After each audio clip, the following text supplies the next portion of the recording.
Un youtubeur, une universitaire et une médecin proche de LFI débattent sur la drogue. La drogue. On a maintenant des débats sur la drogue. Depuis que tout le monde se fait choper dans les hautes instances, chez les stars, à se droguer comme des malades, on a des débats sur la drogue. Dealer à 14 ans équivaut à faire un apprentissage professionnel. Rien que ça. On en est là. Voilà. Donc un gamin de 14 ans qui vend de la drogue, c'est un apprentissage comme un autre. C'est une insertion dans le monde du travail. Voilà. L'enfant s'intéresse un petit peu à l'économie. Non mais c'est, on dirait le début d'un sketch. C'est vrai qu'on dirait, on a l'impression d'avoir commencé un spectacle.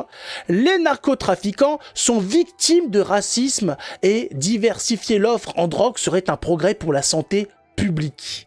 Est-ce que c'est un sketch? Les narcotrafiquants, ils ont des problèmes, ils sont victimes de racisme. C'est le problème de la société, c'est le problème du trafic de drogue.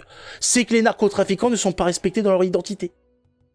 Voilà, ils sont peut-être même mégenrés. Il y en a peut-être qui s'identifient en tant que femmes. Bonne nuit, Pat.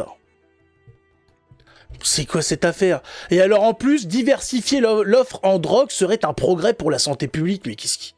Mais on va où là? C'est quoi cette affaire? Qu'est-ce qui se passe? C'est quoi? C'est du chemsex pour les enfants, c'est ça? On essaye de vendre des drogues synthétiques? Mais comment c'est possible? Putain, mais les gauchistes, les gauchistes, en fait, à chaque fois, vu que la société les aide pas, vu que leurs copains les aident pas, ils sont toujours en train d'essayer de rattraper le truc.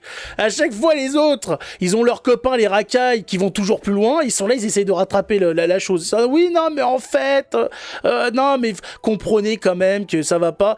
Ça me rappelle l'affaire de Usul qui s'était fait choper à faire du porno sur Pornhub, à faire des vidéos porno. Elle a dit non mais en fait on est en train de proposer du porno de gauche. Alors les gens ils ont dit mais du porno de gauche sur des plateformes multinationales, tout ça ça reste de gauche ou tu te fous de la gueule du monde? Non. Et bizarrement ils se sont fait choper et ils ont arrêté. C'est marrant, le porno de gauche ça dure pas très longtemps, ça dure le temps de te faire choper. Voilà, donc là maintenant c'est la drogue. Alors maintenant voilà, vu qu'à gauche ils se font tous choper avec de la drogue dans les poches à acheter de la drogue à des mineurs, ils sont tous en train de dire oui non alors vous savez la drogue c'est pas le problème, la drogue c'est médical, voilà, non c'est le problème, c'est le racisme, c'est les racistes. Je rappelle juste que c'est les macronistes qui veulent faire travailler les enfants de 14 ans et par contre le travail des enfants, quand c'est vendre de la drogue c'est pas bien, par contre quand c'est envoyer en apprentissage un enfant de 13-14 ans il n'y a pas de souci.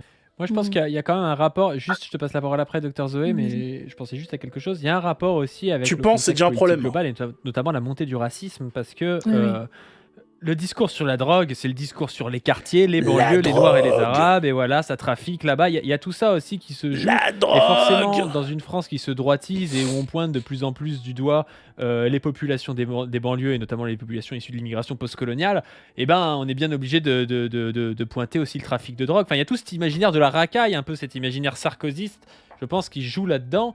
Et pourtant, on ne dit pas, dès que vous buvez une coupe de champagne, vous avez du sang sur les mains. Enfin, voilà. Mais par contre, quand on parle de cannabis ou quand on parle d'amphétamine ou je ne sais quoi, là, il faudra avoir une pensée totalement globale en disant, oui, vous avez tout sur les mains quand vous le faites, quoi. Donc, je pense qu'il y a vraiment cet imaginaire aussi raciste et droitier qui se joue là-dedans, quoi. Non, je voulais juste dire que cette manière-là de stigmatiser ou de viser des groupes racisés, c'est quelque chose qui est historiquement lié à la prohibition. Utiliser le fait que les populations sont placées dans une situation de très grande précarité et non presque que ce moyen-là de subsistance qui est de vendre bien ces substances. sûr, mais oui, mais voilà, mais oui, c'est la pauvreté, bien sûr, le même. Imaginons que on légalise ou qu'on dépénalise les stupéfiants, et ben peut-être que des gens qui auraient consommé de l'alcool pendant une soirée festive pourraient se mettre à consommer de la MDMA, par exemple, et donc une fois sur deux, ne pas boire d'alcool, mais préférer prendre de la MDMA. Et là, en termes de santé publique, en réalité, ça serait bien plus bénéfique. Donc il faut aussi penser à ça, à l'offre en fait, à la diversité de l'offre de psychotropes qui pourrait être plus accessible aux gens, qui leur permettrait peut-être un jour arrête de prendre d'écouter ton copain imaginaire en fait. Un autre jour de prendre des amphétamines et puis leur bandiner de prendre de l'alcool parce que ça reste une substance qui est intéressante pour plein de ces propriétés. Hein, on se fait un cocktail, mais oui, pour la santé publique, bien sûr. On va tous se droguer, hein, pour que la santé publique se fasse des économies. Mais c'est des malades. En plus c'est soit ça doit être la médecin qui est la médecine, là, la médecin de merde, là, le médecin de merde qui parle. Mais c'est la drogue. Allez, on se drogue, on y va. Allez hop, vas-y, pique-toi, Jean-Jean, vas-y. Oh là, j'ai fait oh là là, l'hôpital fait des économies là. Hein. Mais prends-en une deuxième dose parce que l'hôpital va mal en ce moment, hein, les médecins, tout ça. Voilà, prends une deuxième seringue. Ouais, fais-toi plaisir, vas-y. Mais qu'est-ce qui se passe? Mais comment mais comment on autorise ça? Il est où là l'ordre des médecins? Hein, on a un médecin qui encourage les gens à se droguer et qui dit que c'est bien. Et là, l'ordre des médecins, tu dis comment ça se passe? Non, on n'a pas le temps, on est sur l'affaire, on est sur le connard là, aux cheveux blancs là, Raoult là, c'est lui le problème.